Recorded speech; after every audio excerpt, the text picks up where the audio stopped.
Joe Biden rinde homenaje a los soldados caídos en Memorial Day. Nunca olvidaremos lo que han dado a nuestro país. En un mensaje conciliador, el presidente instó a los estadounidenses a ver al otro no como el adversario, sino como el vecino. También se comprometió a eliminar el racismo estructural cuando se conmemora el centenario de la masacre de Tulsa. El presidente Joe Biden marcó este año un tono diferente al feriado por Memorial Day, el Día de los Caídos, que se celebra este lunes, con un discurso en el que defendió honrar a los soldados fallecidos, frente a los desaires de su predecesor Donald Trump a las Fuerzas Armadas.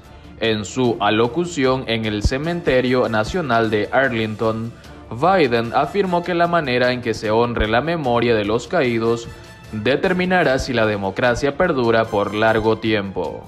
Quiero garantizar a cada una de estas familias que nunca olvidaremos lo que han dado a nuestro país, señaló Biden, quien recordó que a la fecha un total de 7.036 soldados estadounidenses han perdido la vida en Irak y Afganistán.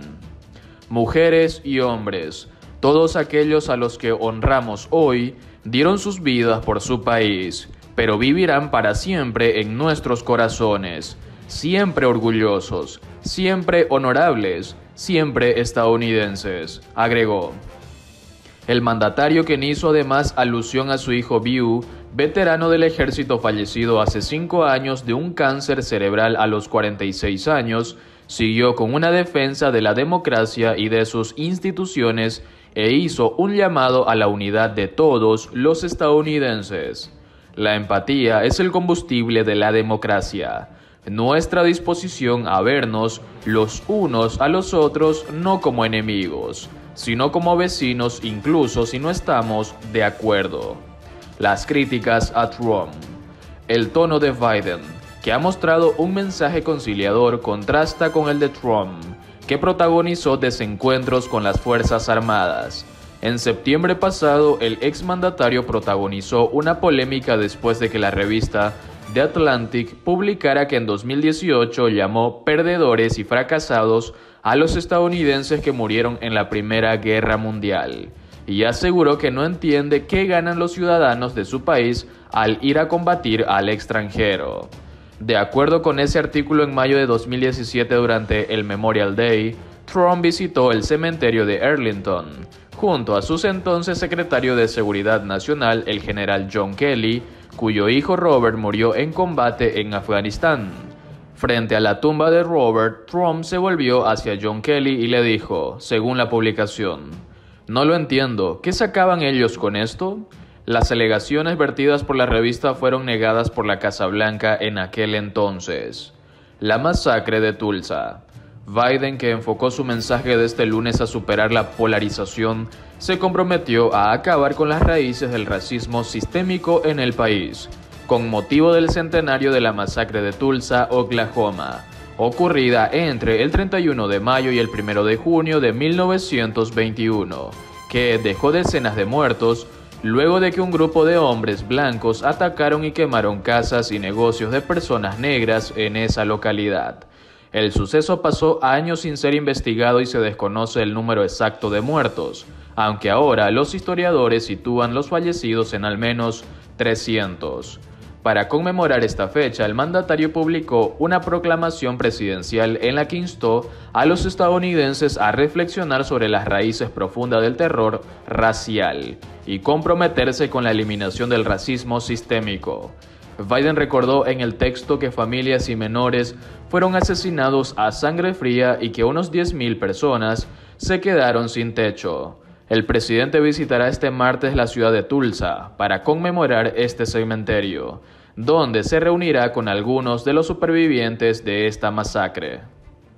Por otro lado, Tulsa Masacre. ¿Qué fue la masacre de Tulsa? Esto es lo que debes saber. Tulsa, Oklahoma. El 31 de mayo y el 1 de junio se cumplen 100 años de la masacre de Tulsa. Esto es lo que debes saber sobre ese día oscuro para la comunidad negra en Estados Unidos. El tiroteo contra Terence Crutcher en 2016 cuando la policía disparó contra el padre desarmado Terence Crutcher el 16 de septiembre de 2016 en Tulsa. La reacción de la ciudad fue furiosa, pero pacífica. Hubo vigilias de oración en iglesias negras y en una semana se presentaron cargos de homicidio culposo contra la gente que le disparó. Pero el incidente también arrojó nueva luz sobre un momento oscuro en la historia de Estados Unidos que se ha olvidado en gran medida, o que nunca se aprendió. Hace un siglo, en las mismas calles donde marcharon los manifestantes, gritando contra los asesinatos policiales de hombres negros desarmados en Estados Unidos, cientos de negros murieron en un solo día terrible. Se le conoce también como el disturbio racial de Tulsa, de 1921, pero no es así como lo ve la nieta de una de las supervivientes. Realmente fue una masacre. Realmente fue un asesinato. Fue una masacre, dijo Joy McCondishi. Su abuela sobrevivió a la terrible experiencia. Cientos más no lo hicieron. Algún tipo de confrontación entre negros y blancos era inevitable debido al clima racial en ese momento, debido a la presencia del Ku Klux Klan en casi todos los aspectos de nuestra sociedad, dijo Michelle Brown. Brown es la directora de programas del Centro Cultural Greenwood, que ha recopilado y conservado recuerdos, fotografías y objetos de interés de Tulsa en 1921. En un Estados Unidos segregado, el distrito de Greenwood de Tulsa era el hogar de millonarios negros, un grupo de negros empresarios, médicos, farmacéuticos e incluso un piloto que era dueño de su propio avión privado. Black Wall Street contaba con 300 negocios.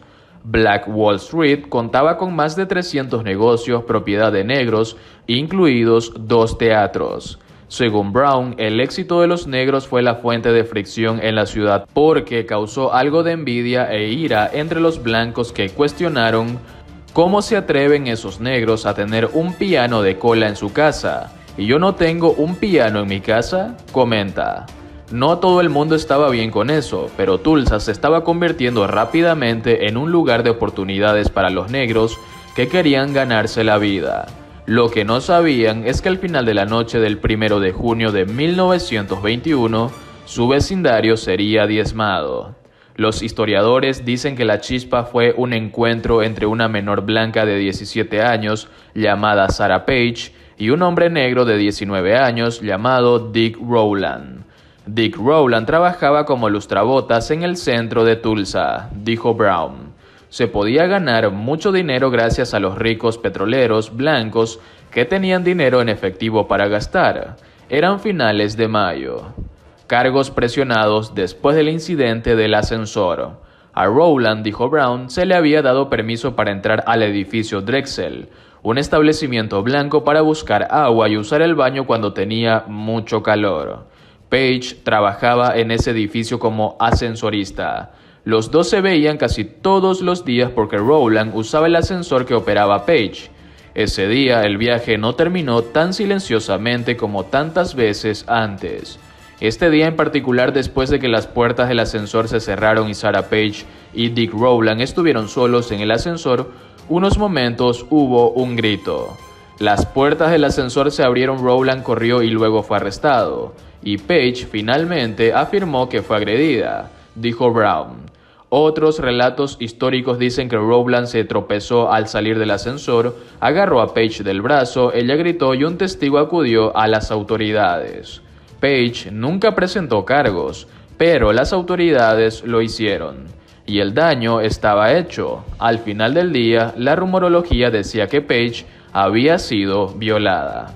Una multitud enojada exigió un linchamiento. Los informes de prensa, en gran medida inexactos, se sumaron al furor. Las fotos muestran grandes multitudes de residentes blancos reunidos en el juzgado. Tenían una exigencia: querían que lincharan a Rowland. Brown dice que la comunidad negra decidió protegerlo. Nadie creía que hubiera hecho tal cosa y acudieron en su ayuda. Estaban dispuestos a arriesgar sus vidas. Sabía que arriesgarían sus vidas para ayudar a defender a Dick Rowland, dijo Brown. Cuando llegaron al juzgado, miles de blancos también se habían reunido al frente. Estaban enojados y molestos por lo que había sucedido. Los blancos iban armados. Uno de los hombres armados enfrentó a un residente negro que le preguntó por qué blandía su arma. Brown dice que los registros históricos muestran que los dos hombres discutieron. Hubo una pelea por el arma, se disparó, el residente blanco recibió un disparo. Se desató el infierno.